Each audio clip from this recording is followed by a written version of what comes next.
different views. There are views that talk about, you know, customers being fatigued with subscribing or not wanting to give permission.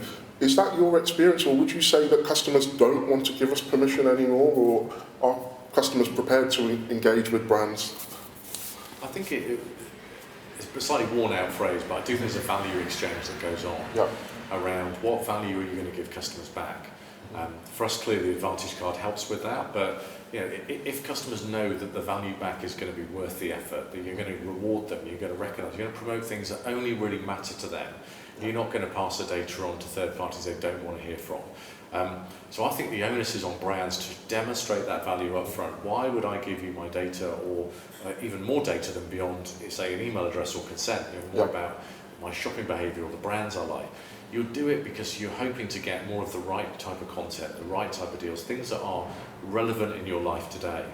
So I think that this is an opportunity to remove any what I call lazy marketing. Now, it's got to be about the value you're going to bring to people's lives, the difference you're going to make in people's lives today, and that's got to be a central thought for marketers. Yeah, it's really true. Brands continually have to be feeding back on the data that we're sharing and showing how it's useful. So the likes of Amazon giving recommendations, or Netflix telling us what we might want to watch next, etc.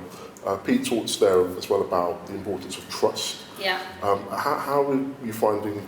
How do you tackle the issue of trust or build that through your business? Well, I think it's generally interesting in the marketplace that suddenly in the last 5 to 10 years, people know the value of their data. And I don't think, if you went back 10 years ago, people go, well, what's the value of someone having my, there's no value in that, and people know they have something valuable. And again, as you said, it's that value exchange. People need to know that if they're going to give you their data, what are you going to get back? So you almost have to sell what it is, you owning their data back to these people, whether it be a personalised experience, whether it's going to be that they get offers or discounted rates, or they get access to something that they wouldn't have otherwise. So it's been a really interesting time where that kind of waking up and that realisation that my personal data, it was something of value to brands. And then it comes back to the trust bit as well. You really have to trust a brand. So you have to trust that you are going to get the experience or the promise for that value exchange of data,